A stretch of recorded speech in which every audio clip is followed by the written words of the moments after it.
ladies and gentlemen, we are burning both ends of the candle tonight. It is 11:35 for me, but I decided, hey, what better way to spend my night than to get into a debate reaction for all of you and for myself to some degree. And this one should be a pretty good one because we have an Israel debate. All right, this is out of all the topics that are contentious, you have the Calvinist controversies and soteriology, but I think this one is just as heated as sometimes the soteriological debates get, and actually sometimes even more so, especially in light of recent events. This is a bit of a different kind of format for a debate. It's Steve Gregg, who is one of my favorite teachers of all time. If you're a Gregg groupie, put your hands up. Love him, incredible. I mean, the man's awesome, dynamite, long hair and the beard, rocking it, awesome. Also, David Preston, who seems to be a dispensationalist, I think. That's just based my opening reading of him or from what I've been able to ascertain. And of course, Steve Gregg, very much not a dispensationalist. The debate was divided into 6 different segments, and each segment is kind of a debate in and of itself. So it ended up being 3 hours and 30 minutes long. We're not going to react to the full debate because, goodness, I don't have that kind of storage space, and you guys don't have that kind of time. But so we're going to look at one little segment of it. This is topic 5. What does all Israel will be saved mean? So I'm guessing we are going to be planted right there in Romans 11, so you might as well open your Bible to that. And while you're at it, go to Romans 9 and 10, because it's all part of the same kind of discourse. Let's see who addresses this better. The topic, all Israel be saved.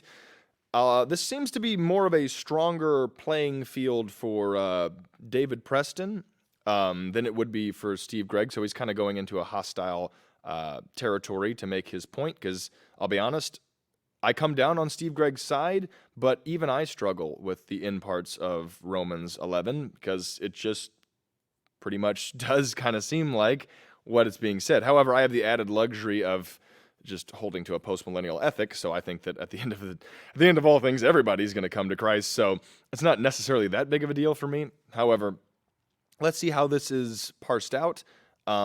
Is this promise to ethnic Israel? Are there promises left to ethnic Israel? Who is the Israel of God is going to be a big question, I think. Who rightly has that moniker right now? Or is ethnic Israel currently the people of God?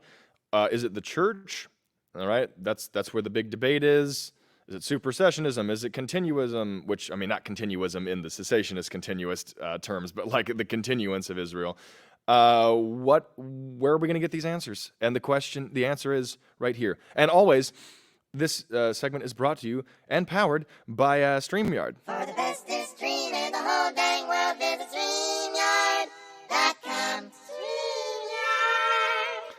And the answer is yes, we are going to continue to do that joke while we're too cheap to pay for the full version, and the watermark's there. So let's make it a reality. Maybe StreamYard will sponsor us, but let's just hop into this. Let's see where Mr. Preston is going and how he makes his point, and who's going to do a better job at this. There's going to be 5 minutes for him, 5 minutes for Steve Gregg, then a conversation where each person will get to interrupt each other, I guess, because it's a conversation style instead of cross-ex. But let's check it out. Romans 11:25 through 27. For I would not, brethren, that ye should be ignorant of this mystery, lest ye should be wise in your own conceits, that blindness in part has happened to Israel until the fullness of the Gentiles be come in. And so all Israel shall be saved, as is written, there shall come out of Zion the deliverer, and shall turn away ungodliness from Jacob. For this is my covenant unto them, when I shall take away their sins. Romans 11:25 through 27. I think the best way to interpret this very contentious chapter is simply to look at specifically the verses that are used in this chapter throughout the Bible, and also see specifically what does it mean for Israel to be saved. First place I'm going to start off is in Luke chapter 1, verse 67, all through 74, so hang tight. So in verse 67 of chapter 1, we're going to get a very clear understanding. I know we're going to stop him right off the rip here, but I think this actually will give good context. I'm not sure what version he's reading out of there, but over here in the ESV, what it says is, lest you be wise in your own sight, I do not want you to be unaware of this mystery, brothers. A partial hardening has come upon Israel until the fullness of the Gentiles has come in, and in this way all Israel will be saved, as it is written. Okay, but his version says, "So all Israel will be saved." That seems like that's just a trivial distinction, but I don't think it is. You have to remember this is coming right after the olive branch metaphor, where Paul says there's an olive branch and some of the branches have been broken off. Some of the natural branches, Israel, ethnic Israel, or covenantal Israel, however you want to say it, and then you, a wild olive branch, the Gentiles, have been grafted into the tree. And the tree supposedly, at least what I think the tree is, that the tree is Israel, basically, the faithful of God. And not all the branches were broken off, of course, because, look, for the first 3 years of the Christian faith and religion, it was exclusively a Jewish thing. In fact, a lot of people thought it was another sect of Judaism. They were like, this is just a branch of Judaism that accepts Jesus as the Messiah. They're a weird branch, and then it starts to fork off, especially around 70 AD, when Judaism just kind of loses its hold anywhere and then they get dispersed.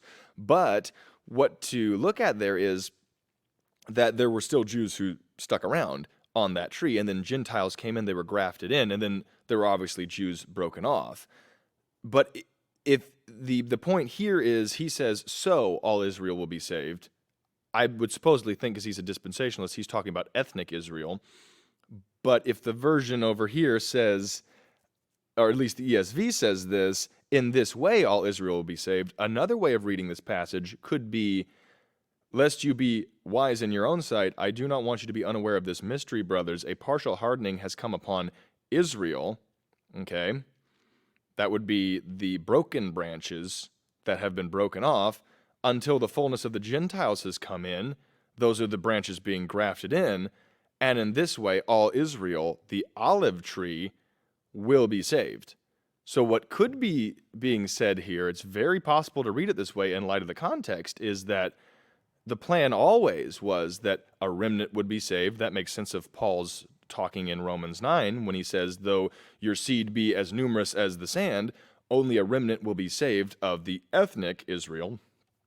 And so the remnant is already there in the olive tree of Israel, and then you add into that the Gentiles, right? And then the hardening is taking place on the broken branches. But I guess you could make the argument those broken branches will never come back into the fold, because all of Israel will be saved is referring to the Gentiles coming in to the already existing Jews on that tree and becoming part of the Israel of God, and making a little more sense of kind of what Paul says in Galatians, especially 3, but also in 5 and 6.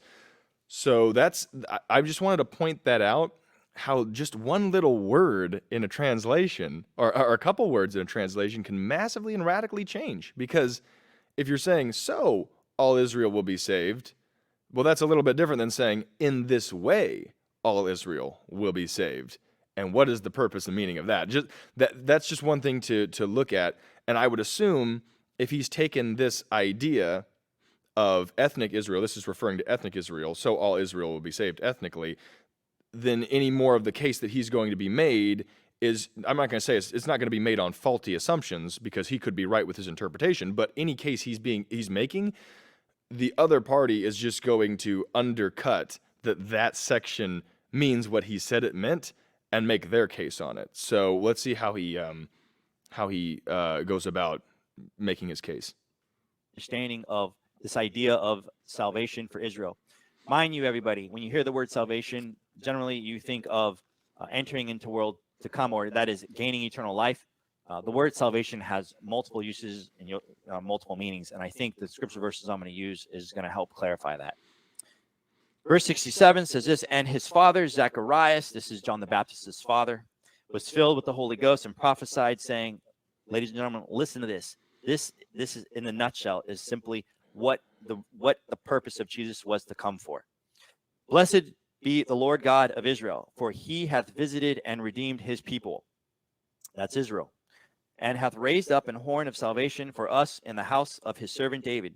And he spake by the mouth of his holy prophets, which have been since the world began, that we should be saved from our enemies, and from the hand of all that hate us, to perform the mercy promise to our fathers, and to remember his holy covenant, the oath which he sware to our father Abraham, that he would grant unto us, that we, being delivered out of the hand of our enemies might serve him without fear. Now, Isaiah 59 is actually the verse that Paul quotes. In Isaiah 59, verse 20, it says this, "And the Redeemer shall come to Zion, and unto them that turn from transgression in Jacob, saith the Lord." Now, let's look at the verse preceding that, verse 19. "So shall they fear the name of the Lord from the west, and his glory from the rising of the sun. When the enemy shall come in like a flood, the Spirit of the Lord shall lift up a standard against him." Now let's read 20 again. "And the Redeemer," which Paul quotes, "and the Redeemer shall come to Zion, and unto them that turn from the transgression in Jacob, saith the Lord." Verse 21, "As for me, this is my covenant with them, saith the Lord. My spirit." Okay, one thing to point out here is he just said in that verse, if you caught it, those from Jacob that turn from the transgression. Now, the question would be, is that an affirmative statement or is that a conditional statement, right? Is that saying, oh, sorry, no, that wouldn't even be the thing that I would wonder. No, so actually what the question would be here is those who turn from the transgression, that is a specific group.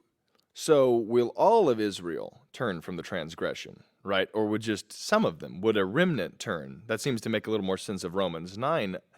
But you could say all of Israel will turn from the transgression. So maybe it is an affirmative statement. If you're saying affirmatively all of Israel will turn from the transgression, that's going to happen. Or is the question, those who do turn from the transgression, these people will be saved, basically. They'll be a part of this covenant that's being put forth here. That's going to be something that could draw a little bit of clash here as well. "Is upon thee, and my words which I have put in thy mouth shall not depart out of thy mouth, nor out of the mouth of thy seed, nor out of the mouth of thy seed's seed, saith the Lord, from henceforth and forever." In Hosea chapter 6, verses 1 through 2, it says this, "Come and let us return unto the Lord, for he hath torn and he will heal us. He hath smitten and he will bind us up. After 2 days will he revive us, and the third day he will raise us up, and we shall live in his sight." That fits beautifully with Romans chapter 11, verse 26. And to conclude my argument, I'm going to quote from Jeremiah 31:31, which clearly defines what the new covenant is all about. It says this, "Behold, the days come, saith the Lord, I will make a new covenant with the house of Israel and with the house of Judah." I'm going to keep reading, by the way. Let's keep reading. Verse 32. "Not according to the covenant that I made with their fathers in the day that I took them by the hand to bring them out of the land of Egypt, which my covenant they break, although I was an husband unto them, saith the Lord. But this shall be the covenant that I will make with the house of Israel. After those days, saith the Lord, I will put my law in their inward parts and write them in their hearts, and will be their God, and they shall be my people. And they shall teach no more every man his neighbor and every man his brother, saying, Know the Lord, for they shall all know me, from the least of them unto the greatest of them, saith the Lord. For I will forgive their iniquity, and I will remember their sins no more." Ladies and gentlemen, I think it's evidently clear that when Romans 11:26 is talking about salvation, it's talking about what is said in Luke chapter 1, being saved from their enemies in Israel, coming back literally, ethnically, as one nation, as one kingdom, both northern and southern tribes coming together. Thank you. Okay, so I'm actually a little bit surprised he didn't go to Zechariah 14. Now, I would interpret Zechariah 14 in a different way than he would probably, but Zechariah 14 or Zechariah 12, if he was kind of making the case of Israel coming back to the land, which he kind of said there briefly. One thing I do want to point out that seems a little wonky is his interpretation of the new covenant. Now, he may have good defense for this, but if I'm not mistaken, I think Hebrews talks about the new covenant, says the new covenant is upon us, and the old covenant is ready to disappear, and what's becoming old is ready to become obsolete. And then Jesus certainly affirms that when just in communion with, this is the blood of my new covenant, right? Paul talks about this in 1 Corinthians 3:6, talking about the new covenant. and how all this is in effect now. So if he's going to argue that this new covenant is future, or maybe he could argue there's a double fulfillment of it. I will say this, I don't know if we heard much that couldn't be just looked at in a different way, under a different microscope. I think the burden of his position would have been to show all of these passages I'm reading refer to ethnic Israel, and they can only refer to ethnic Israel. And they can't be read in a different way. They have to refer to ethnic Israel and all of ethnic Israel. But I don't know if he actually went about making that case. Now, he only had 5 minutes, but if I was kind of defending this position, I would have picked one of those chunk Old Testament passages, the one that I think is the strongest, and be like, here's all the references here. This is clearly speaking of Old Testament, Old Covenant, ethnic Israel, and it cannot be read in any other way. And then that correlates with Romans 9:11. So we need to read Romans 11:20-25 in that light. But I kind of just think Steve Gregg's going to come out and just say, yeah, I think all of those refer to my position more than they refer to your position, because you left wiggle room on what Israel is. That's the question. What is Israel? Like, when it says Israel, what are we talking about? Are we talking about Israel ethnic? Are we talking about Israel as a covenant group? Because even ethnic Israel had Gentiles all a part of it. I mean, just out of the top of my head, you had Ruth, who was a Moabitess. You had Rahab. So, and any Gentile could be a part of Israel. If they wanted to, they just had to be a part of the covenant, because it was a covenantal group of people that had faith in God, subscribed to God's laws. And really, if you want to push it back to the beginning, to Abraham and his household become this part of Israel. So his servants and those underneath him, which probably were Gentiles. I mean, they probably, because they weren't of Abraham's family. And really, let's be honest, Abraham wasn't a proper Israelite until the covenant took place, because there's not like we all go back to Adam. There's not two different streams of like all the Gentiles come from Adam and all the Jews come from some other separate stream. I mean, there may be some conspiracy theory that says that, but those people are generally anti-Semitic. So this idea of even if you wanted to take that kind of line of understanding, before Israel was Israel, who was Israel.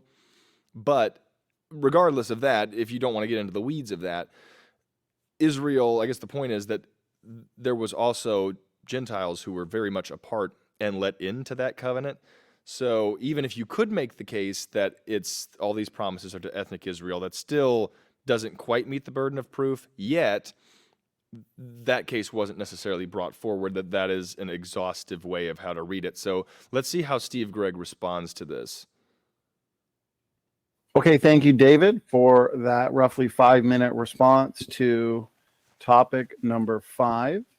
We're now going to hand it back to Steve. Steve, whenever you're ready, you also got 5 minutes. Go ahead. All right. What does Paul mean when he says so, or in this way, is what the word means in Greek? So, or thus, all Israel will be saved. In what way? The opening word in that verse, it literally means in Greek, in this way. Thus, even in the King James, it says so, which means thus, so. So he's saying how all Israel will be saved. Now, many of the verses that David mention that Israel will be saved in the Old Testament. And Paul begins this discussion back in chapter 9. Chapter 9 through 11 are all one discussion. And so we have to look at, chapter 11, verse 26 as winding up a discussion that started in chapter 9. Paul talks about how sad he is that Israel isn't saved. And then he says in verse 6, it's not that the promises of God or the word of God has failed. What seems like it has, if God said Israel will be saved and Jesus has come and they weren't saved. But Paul says, no, it hasn't failed, because they are not all Israel who are of Israel. Now, by that, he is saying there are two Israels. As I said earlier, there's the Israel of God, which are the faithful Israel. And then there's Israel, basically, according to the flesh, which Jesus said were following their father, the devil. So there's two Israels. There's the Israel of God, the faithful Israel, what we call the remnant of Israel. And then there's the rest of those who are of Israel, that is descended from Jacob. They are not. Right. So that's kind of exactly where I thought he was going to go. He's just going to relay a different framework between the two groups and make his case, which unfortunately David Preston didn't necessarily close any doors for you to be able to make that case. He didn't really even address the ability to divide it like that. And what generally can confuse people, and I think that this would be a helpful metaphor, is what he's talking about the two groups of Israel. During the Old Testament, the faithful Israel, and if you want to call them ethnic Israel, were the same. Well, let's do it like this. Were the same thing. They weren't the same thing, but they were like two airplanes flying above one another, if that makes sense. So if you looked down on them, you would see one airplane, basically, because Israel ethnically was following God. They were trusting in God. They were both, basically, for all intents and purposes, those two groups were the same thing, even though they weren't the same thing. But when Christ comes onto the picture, he totally changes everything. Because, and as Romans 9 says this, Christ becomes this rock of offense, this stumbling stone that ethnic Israel stumbles over, right? He is the object that they stumble over. And what takes place is you have faithful Israel and ethnic Israel doing, or I'll say like this, doing this. A majority go this direction and a little remnant goes that direction. The remnant are those believing in Christ, and they stay in the line of Israel. But the majority who didn't believe in Christ lose that right of being called Israel, because Israel is a faith, is based on faith. It's a faith covenantal relationship. And we kind of know this because Paul sets this up in Romans 9. If you look at it, he tries to go over at the very beginning of Romans 9 what Israel is not. He says, hey, it's not your descendancy from Abraham, because it can't be your descendancy from Abraham, because Abraham had two kids. He had Isaac and he had Ishmael. And Isaac is your father and Ishmael is not. Ishmael becomes a father of the Gentiles, and Isaac is your father. So it's not just descendancy from Abraham that gets you into this covenant. So what is he saying there? He's saying it's not your blood. It's not your DNA. It's not being Jewish or Gentile or whatever else kind of foolishness that you want to throw into that. It has nothing to do with that. Well, then you could ask, well, is it our works? Is it us following the law? It's not that either, because he says, Jacob have I loved, Esau have I hated, before they were even born. Now, Calvinists like to have a field day with that, because it's like, oh, he hated him. But regardless of how you want to take that, the broader context of the passage is that before they had done anything good or bad, it wasn't their works, it was by faith, right? Jacob was the one who would have had faith. He's the one who becomes a member of the line of Israel. Not Esau. Esau becomes a father of the Gentiles. So what he's saying is, it's not by blood and it's not by works. So what is it by? It's by faith. Those who have faith. And a good majority of Israel doesn't have faith in him. They stumble over Jesus. That becomes the thing that blocks them from being a part of God's Israel, spiritual Israel. So ethnic Israel, the second group, goes this direction, while spiritual Israel continues. Predominantly Jewish, and then it just so happens that this little remnant is joined by a massive swath of Gentiles who come into the covenant and become part of this Israel of God, as Paul will say, which makes sense of what Paul says at the beginning of Romans 9. Not all Israel, not all who call themselves Israel are Israel. Israel is a faith-based proposition to some degree, or that's the case that should be being made, and is indeed looks like it's being made by Steve Gregg here. So, again, that's the problem. David Preston did not really give a reason why this couldn't be the case. So, I know we only had 5 minutes, but it's just going to be him looking at the verse and saying, well, here's a different framework to go by. Not all Israel, Paul said, who are of Israel. So the promises, Paul is saying, for the salvation of Israel, don't mean all the people who are descended from Israel. If they did, then the promise certainly hasn't come true, because the vast majority of people descended from Israel have died and been lost without Christ. So, if God was going to save all the Jews, he sure didn't do that. And but Paul says the promise has not failed to come true. It's not that God's word has not taken effect. It has. But you have to understand who Israel is to whom these promises are made. And they are not all Israel who are of Israel. That's when he goes into this talk about the difference between children of the flesh and children of the promise, who are different kinds of children of Abraham. But one thing it can't mean, Romans 11:26 cannot mean that all Jews will be saved, because it says earlier in the discussion, Paul quotes Isaiah 10:22 in Romans 9:27. He says, as Isaiah said, though the children of Israel be as the sand of the seashore, only the remnant will be saved. So the Jewish people may be as numerous as the sand of the seashore, but only a remnant of them will be saved. Paul has established that at the beginning. Who's that remnant? That's the Israel within Israel. That's the faithful remnant of Israel. That's why not all who are of Israel, who may number as the sand of the seashore, not all of them are Israel. They're not all the remnant that God promised to. Only the remnant will be saved. So when Paul says in chapter 11, verse 26, so all Israel will be saved, he's telling how it is that Israel will be saved, but it'll only be the remnant. But he's just described how it is in the earlier verses from verse 16 on, just before this, in chapter 11. He talks about the olive tree. Now, the olive tree is Israel. There's no question about that. He gets that image from Jeremiah 11:16, where Israel is called an olive tree with branches broken off. And he says, yeah, there's an olive tree and branches have been broken off. They've been broken off for their unbelief. This is the natural Jews who did not believe and who have been broken off the tree. They're not part of Israel anymore. But there are believing Jews who were not broken off. They're still on the tree. So, there's the believing Gentile or Jews are on the tree. And then he says believing Gentiles have been grafted on. So the tree, which is Israel, now includes the faithful remnant of the Jews and the faithful believers from the Gentiles. And in this way, all Israel, that is the whole tree, the Jewish and the Gentile branches, will be saved. And this is how God's promise is fulfilled, that the Jews will be saved, that Israel will be saved. Again, so there it is. That's exactly what I said was probably going to happen, is that if you read it, just that little itty-bitty distinction between the so and in this way is making all of the difference between whatever translation that David Preston was reading out of. Now it becomes, in this way, all Israel will be saved.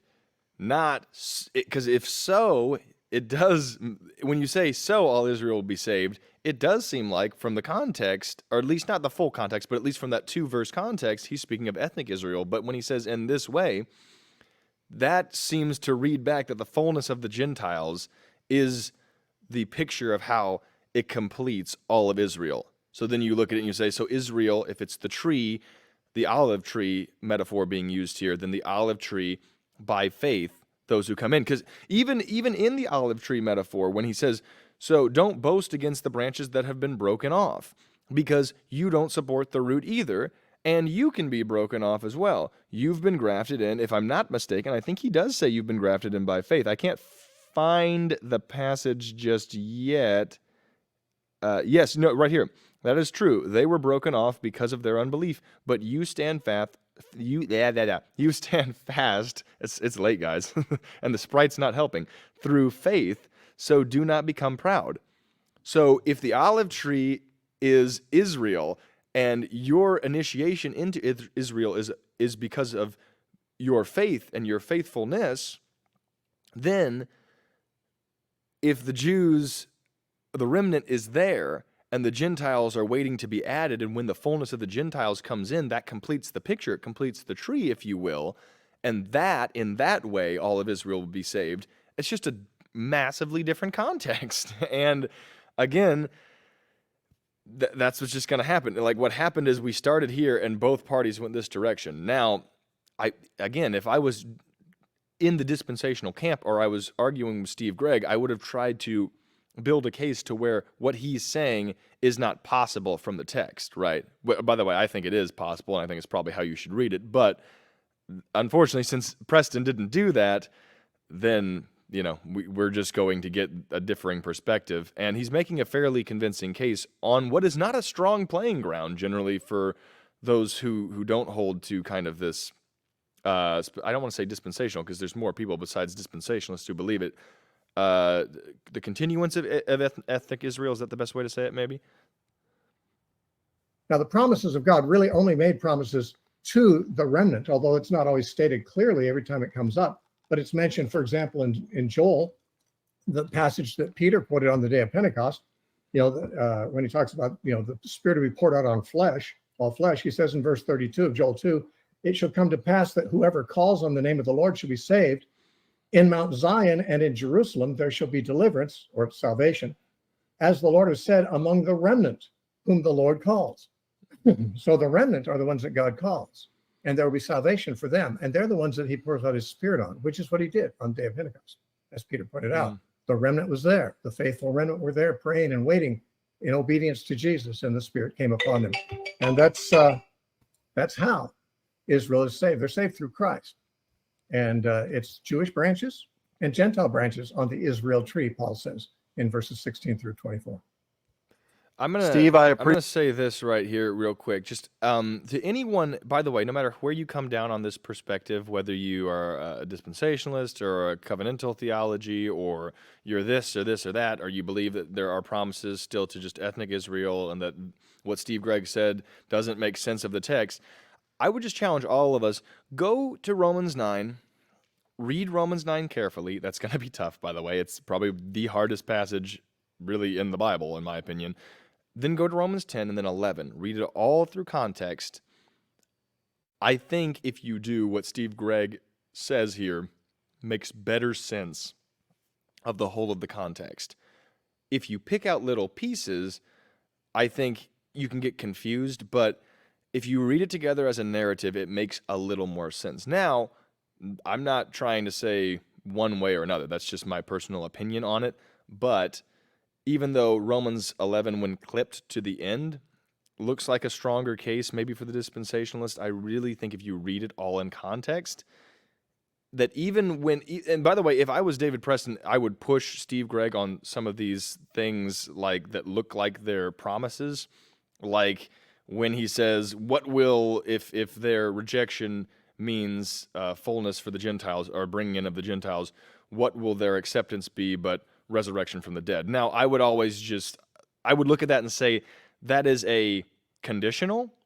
If they do, it'll be this, not that it is a affirmative statement, but you could press on that, and I think that would be a good line to take in this sort of cross X here if you wanted to. Let's see where he goes, though. Appreciate it. Gentlemen, you guys are doing an excellent job with these power rounds on these important topics. And so now what we'll do is, David, we'll allow you to kick off this discussion portion again, somewhere between 10 and 15 minutes. Topic number 5. Go ahead, gentlemen. Go for it, Steve. You said Steve, right? Steve. For this one, David, you kicked off the first 2.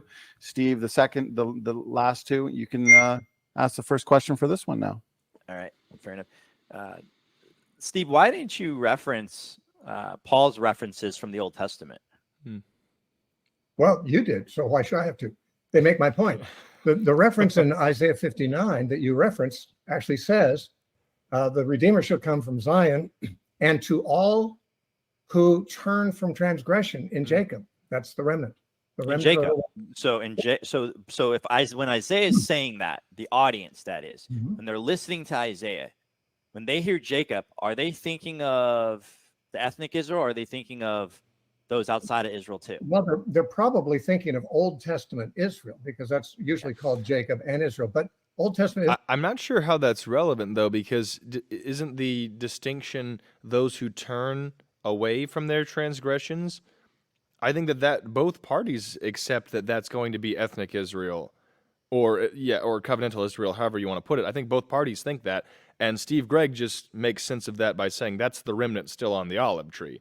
So I'm not sure how that's relevant, but maybe it is. But I did want to point out, I think that they both agree on that.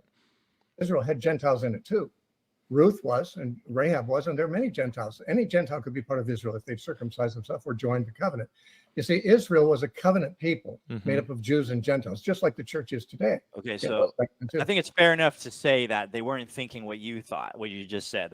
I don't think there's any evidence at all for that. Wait. What it said was he'll return and redeem those in Jacob who turned from their iniquity. That's yes. the remnant of Right. the Jews, isn't it? Okay, so you said the Jews, but now you're saying Gentiles. Well, Which is it? Yeah, Which is it? Wait. Well, give me a chance. That doesn't make any sense. You're both talking about the remnant. You haven't gotten to the Gentiles yet, I don't think. So,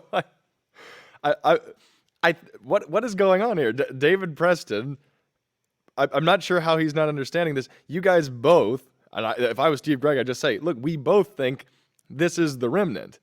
It delimits it indeed to the remnant. It says those who turn away from their transgressions, those are the remnant.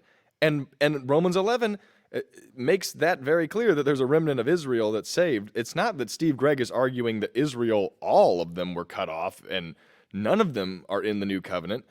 He's arguing that that some of them are, and this way of the verse perfectly makes that. What's the word? The verse.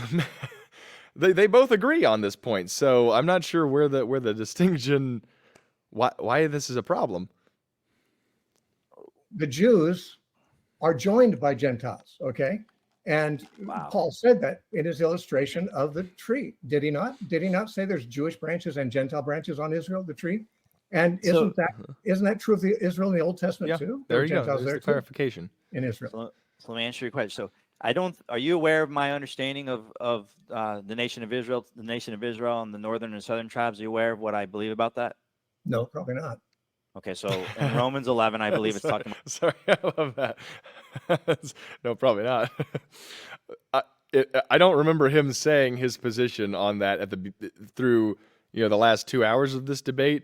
So yeah, unless you're like friends with someone, I would assume that they probably wouldn't know that kind of minute detail about your belief system. That's like, that'd be like me being like, "Are you aware of my understanding of what of Melchizedek and if I think that he was a Christology or not?"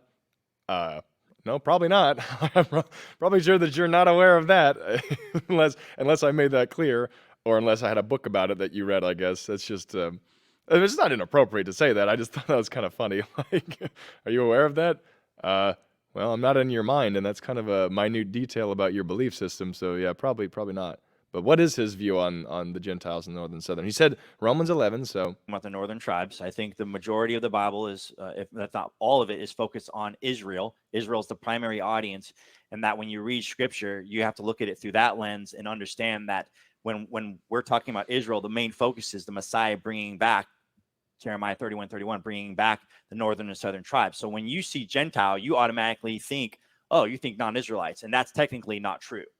Whenever the word Gentile is used, you have to find out whether or not it's talking about northern Israelites or if it's talking about non-Israelites. So the word Gentile does not exclusively mean non-Israelites. oh, That's a historical. okay, that's gonna throw a wrench in this. So basically, what he just said is Jews and Gentiles doesn't always mean non-Jew. So Jew always means Jew, but Gentile can sometimes also mean Jew, and he divided it into the northern and southern tribes. And he said, if I got this right, what Romans 11 here is saying is, basically, let me read it kind of the way that I think that he's saying we should read it. A partial hardening has come upon Israel, I guess, northern Israel, or southern Israel, until the fullness of northern Israel has come in, and in this way all of Israel will be saved. So he's reading Gentiles as part of Israel here, which, I'll just be honest, maybe that's perfectly legitimate. Someone get in the comments, I don't know. Put down in the comment section if that's even a possibility of reading that. That would really throw wrenches and confusion in this, because even if it's fair to do that, that's basically saying that, well, an apple sometimes can mean an orange.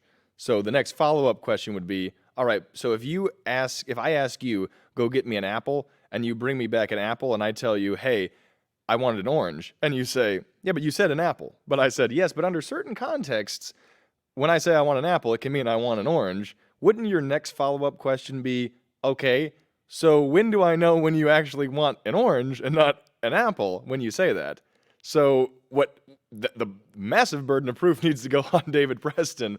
What is the character? How do we know when God is in the Bible is talking about Gentiles like us, or he's talking about Gentiles that are Jews, but part of the northern or southern tribes, because, or is it just based on your own hermeneutical system? You just pick and choose which one you like.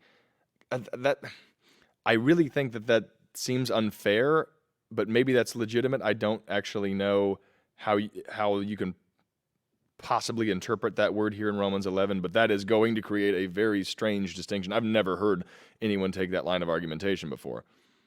Fact. So let me get this clear. So you're saying that the northern tribes of Israel can be called Gentiles? Yes. Yeah. I mean, Okay. Josephus, Okay. when he wrote his book, his first book, which was written in Aramaic, by the way, not in Greek, he had to get help for that. When he wrote his first book, he made it very clear that he referenced those outside of Israel. He references them as heathens, the barbarians. Okay, so let me make this point then. In Ezekiel chapter 37, the prophecy of the two sticks, one is Israel and one is Judah, right? Yep.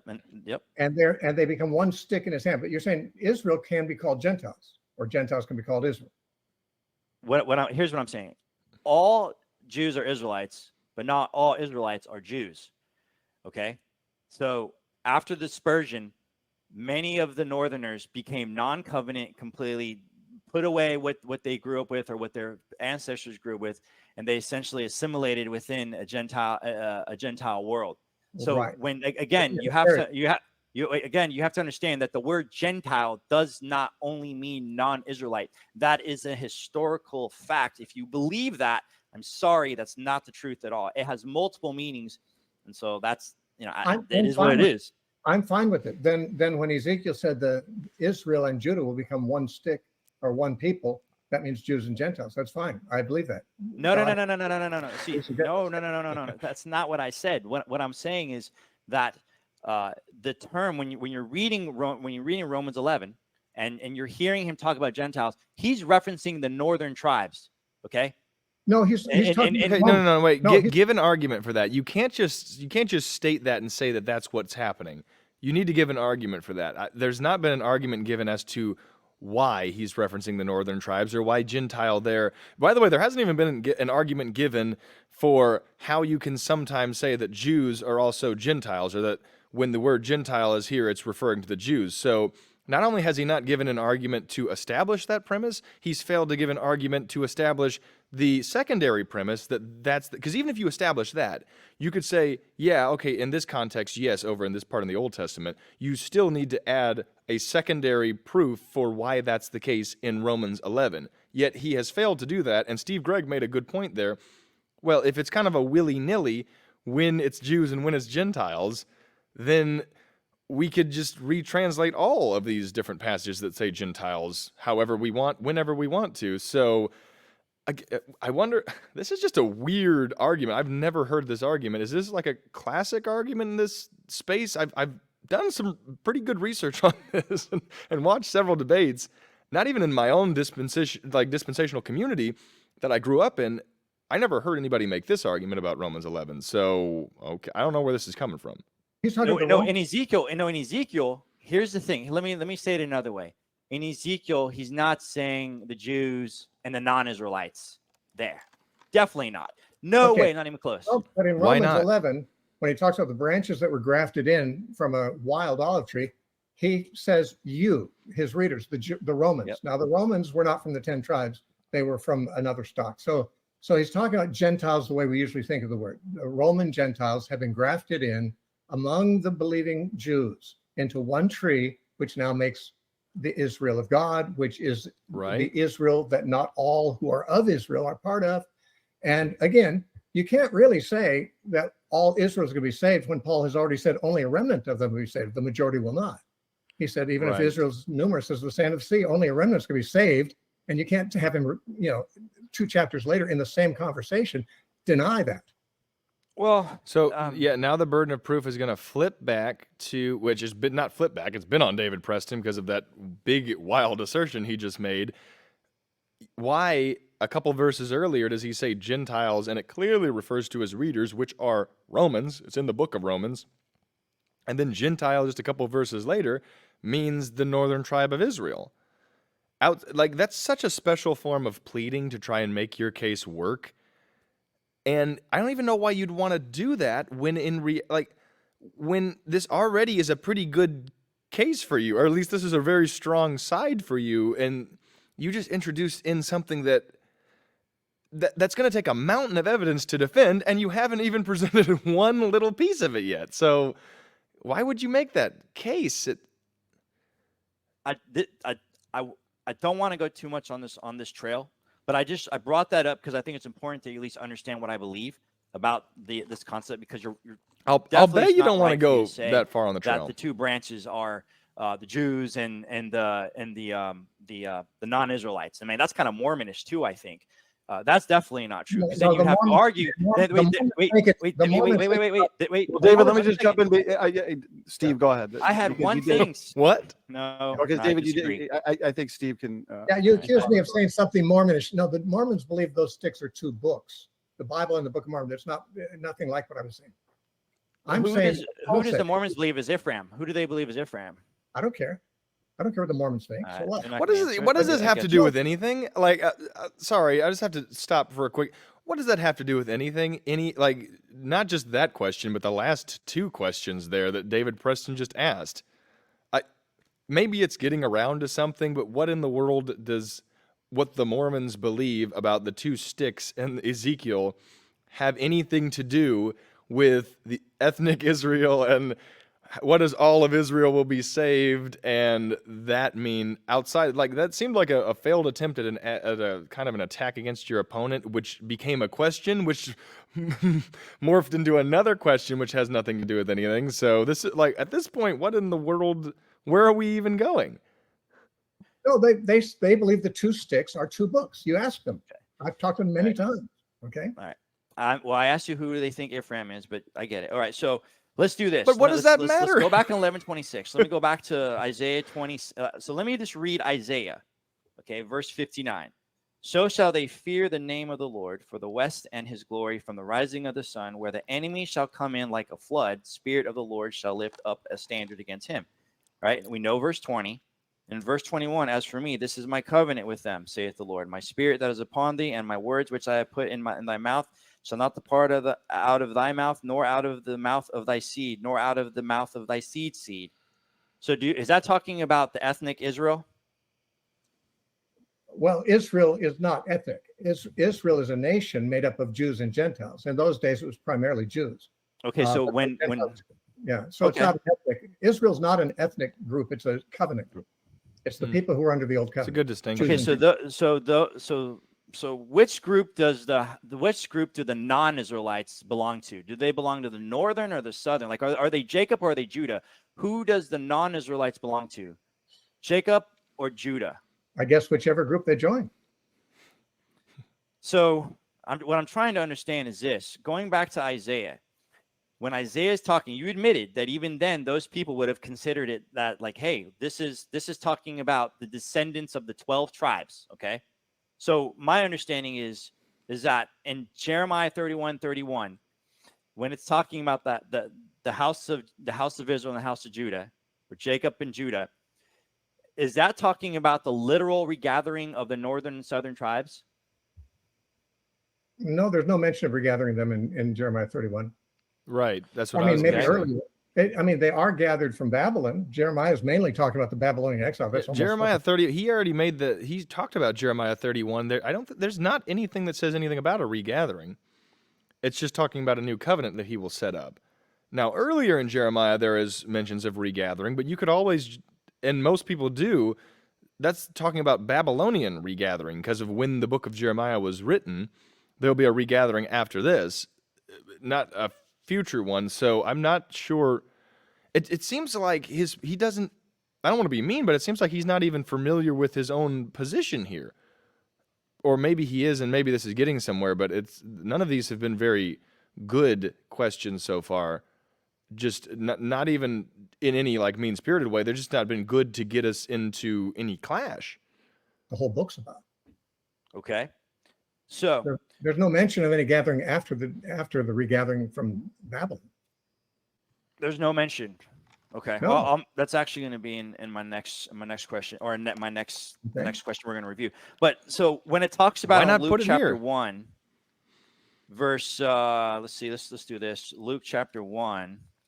Because I'll be honest, like when I hear you say that the Gentiles or the non-Israelites are being spoken of in Isaiah, I don't know anyone else who believes that except you and your denominational belief system. I didn't say it's the non-Israelites. What are you talking about? Yeah, right. Well, He didn't say that's that. how you view the word Gentile. What? What? That's how you view the word Gentile. That's how you No, that's how you I defined don't- it earlier. I actually don't. That's what you said. You said that the Israel is called Gentiles. So I was just What in the world is what? What is happening right now? Like he didn't say anything about that. What? This Isaiah, the passage he's reading, he doesn't say anything about any Gentiles. I don't think he read it. It doesn't say anything about any Gentiles. It's talking about the remnant of Israel, which they both agree on. And now he's arguing from his own assertion that Jew sometimes means Gentile. Gentile, like what?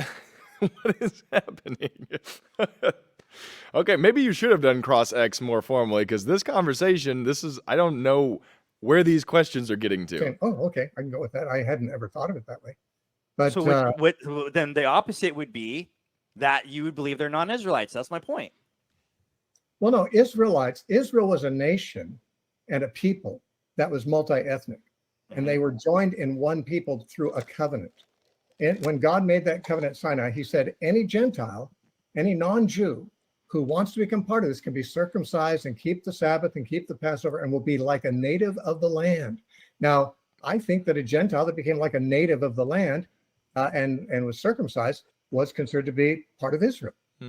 Wasn't Ruth part of Israel? Wasn't Rahab part of Israel? Yeah, I believe in the proselyte system.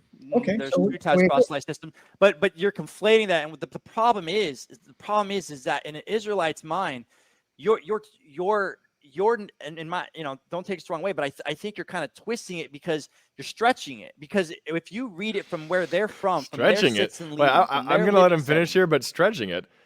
I mean, talk about the king of stretchers. You just stretched that Gentile can sometimes mean Jew. Like, talk about a stretch. That's a stretch right there without any supporting evidence. Nobody's walking away with your perception. They're like, hey, Oh, wait, we're the descendants of the northern and southern tribes. Okay, we might have some proselytes here or there, but we're talking about the northern and southern tribes coming back together.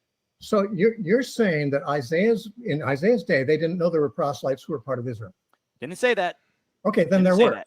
Then they did. I agree. They did. Yeah, but they did they- believe that. Well, they knew tiny- they knew that Israel was primarily made up of descendants of Abraham, Isaac, and Jacob, but also partly made up of Gentiles who entered the covenant. And, So and, the nation was multi-ethnic. and they still separated. And here's the interesting thing that I think you should point out is even though that they were proselytes, they would still even separate them. I mean, that's a whole other thing to even get into. And so what you're trying to do, here's what you're trying to do. You're trying to take it all like this tiny proselyte minority group, and you're trying to conflate that and swing it in and bring, oh, look, it's the northern and southern tribes. There it is. Hey, Nobody got that back then. We don't know how tiny that was. It might have been tiny, but it was still part of Israel. And therefore, Now you're going based upon doubt. I get it. What? Okay, so now you're leading with doubt. You're just leading, well, we don't know. Okay, I get so it. basically at this point, like we're so far off topic. Like if I was Steve Gregg, I would really try and redirect this because wherever we are, this has nothing to do with Romans 11. We're waving goodbye to Romans 11 as we're cruising off in the distance. We've long since hopped off that one, so I don't know what we're on anymore. So let's just let it run and figure out where we end up. That's a tactic. Okay, I'm saying I don't know and I don't care. I know that the proselytes were part of Israel, and therefore Israel had multinationals in it. It was multinational. Here's the thing: I didn't say they didn't, but what I'm getting at They were is, good. They were good. I didn't.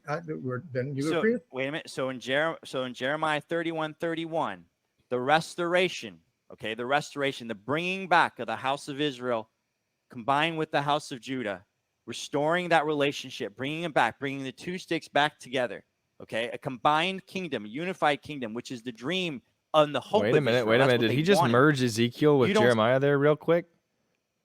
Because the two sticks is from Ezekiel, not Jeremiah. So not that you can't do that, but that's more of like something you would do in a sermon than you need to give a defense of why you just merged those two together. That may be a little minor, but See that at all in Romans 11:26, even though Paul specifically quotes Isaiah 59, which talks about being saved from their enemies, and then also referencing the very next verse, the new covenant verse. Why are you What? linking Isaiah 59 with Jeremiah 31? I mean, Oh, well, I quoted it. It's right there. I'm glad you asked. Let me answer. I'll answer because I mean I read it to you. In Isaiah 59, I know the verses. I know them by heart. But why do you well, link? okay, you know them by heart, then say them. Why? What? I'm asking you why you link them. Well, if you know them by heart, then say them. well, what does that matter? Well, I'll say them if I want to. I'm asking you a question. Can you answer that question? What is that? Okay, what is that? What in the world does it matter if he can quote them or not? But, like, he's asking a legitimate question. He's like, "Why are you linking those two together?" He's like, "Well, let me read the passage." Now, if you're going to read the passage and give us an answer, but I kind of doubt that's what's going to happen. There's been a lot of filibustering right now, and you only have 3 minutes left according to that little sign. He's asking why you're linking them, and you're like, "Well, read them off. You say them." Well, no, I know them well enough to ask the question, why do you link them together? He's like, well, if you know them by heart. I kind of feel like he's on very weak ground now, and he doesn't know where to go, so he's grasping at straws, it kind of seems like. Because this is what I would do if I was in a situation where, like, I'm out of things to say. It kind of looks like it's an attack on the credibility of Steve Gregg in a really minute way. That, oh, you made a claim that you know these by heart, so say them. And then if Steve can't recite it perfectly, you're just going to claim, at least, you're not going to claim, but like you're hoping to show that he doesn't have credibility for what he's talking about. It's kind of like that seems like a 4-year-old objection, to be perfectly honest. Not to say that he's being a 4-year-old, but like that's something you'd hear a 6-year-old say in an argument. You'd be like, I know this, so answer the question. Oh, well, if you know it, then if you know the Declaration of Independence, then recite it all.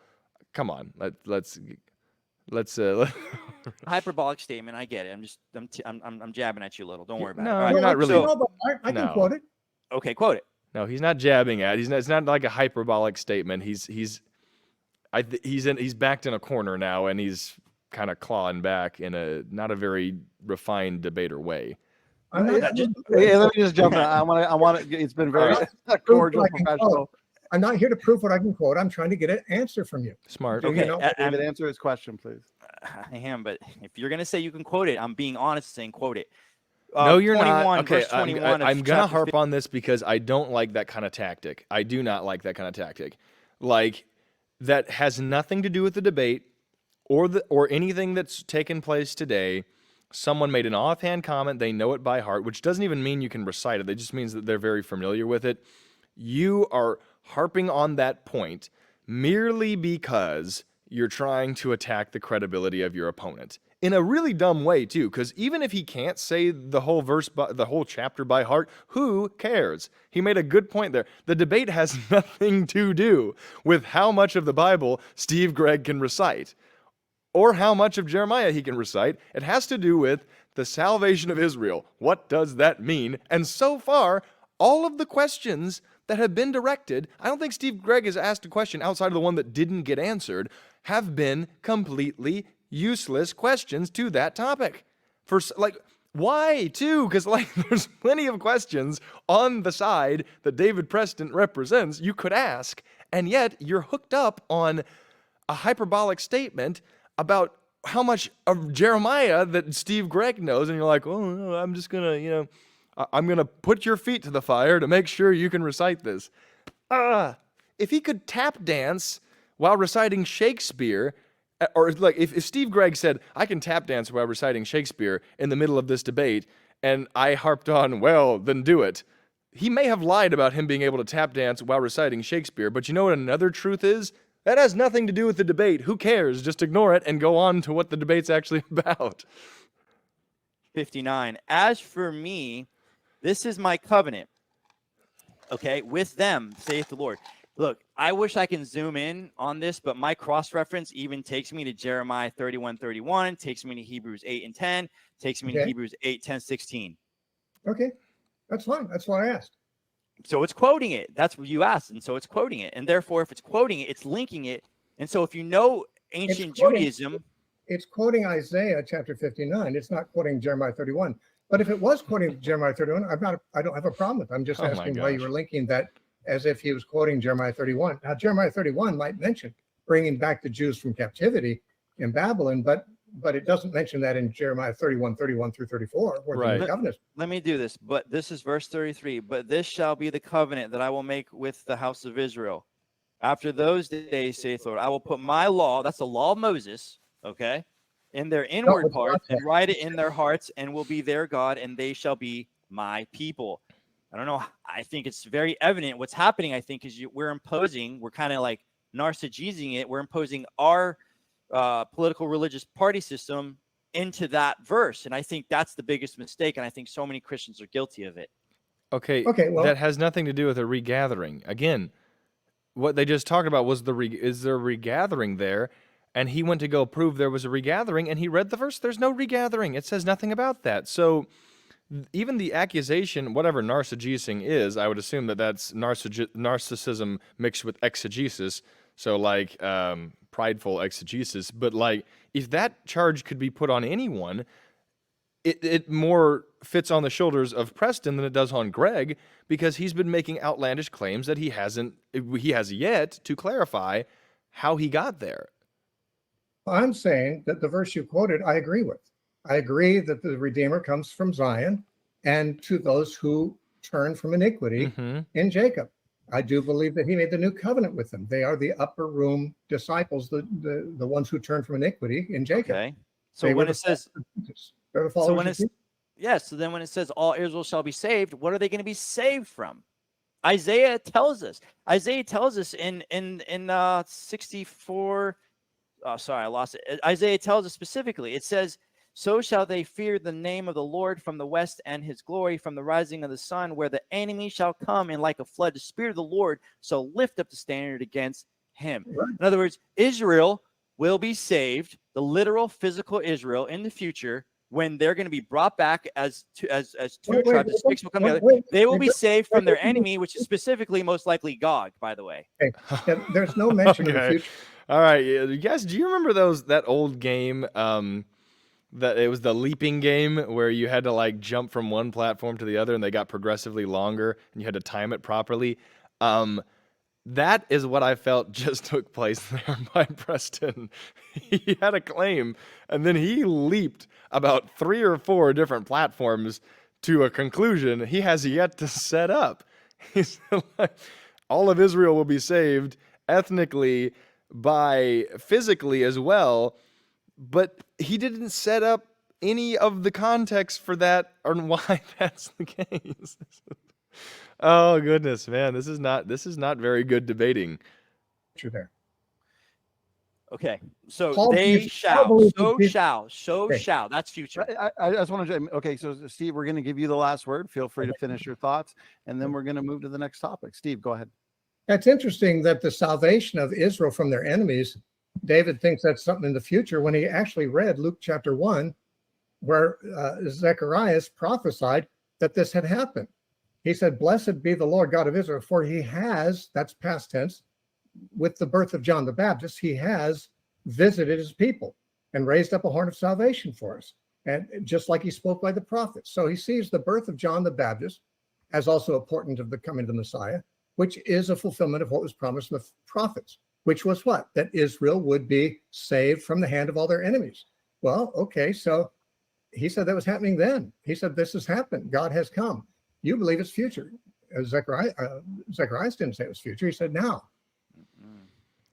Okay, Yeah. gentlemen, very good. Okay, so I mean, like, if you judge a debate by classic rules, or really just by framework, who set the better framework and then defended it? Steve Gregg, by far, because he actually set a framework, and he didn't even ask questions much in the conversation period. Preston really didn't lay any real framework to go by outside of it seems this way, and then he made some very wild assertions that he never justified. And even so, Steve Gregg answered all of those charges. Even at the end, he answered those kind of leaps in logic. So here's a question to ask yourself. Just go back through that little portion of this debate. This is topic 5. this is how I like to judge some debates is in exchanges that you get to, right? When there was a clear exchange, and in this little conversation period, there was like, I'd say 4 or 5 or even 6 different exchanges between kind of changes in topic. How many times did you feel that Steve Gregg got the better of Preston or Preston got the better of Gregg? I never felt one time that Preston was hitting on a topic he was getting the better of Steve Gregg. Not once.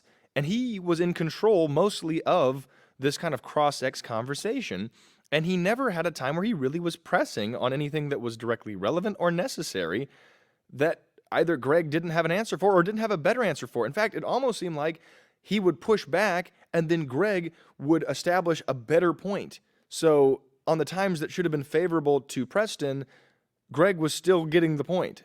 And I thought in almost every exchange he got the points. Like this wasn't even this wasn't very close that Steve Gregg seems to have gotten the better of this debate. And if you want to call it a win, I guess you could call it that, but there wasn't much debating that was relevant to the topic to begin with. Like the last portion of this debate was just not on topic at all. So unfortunately, just based on what I saw and what I can evaluate and trying to be as unbiased as possible, and this is not anti anyone, but clearly that was just not a good representation of the side of dispensationalism.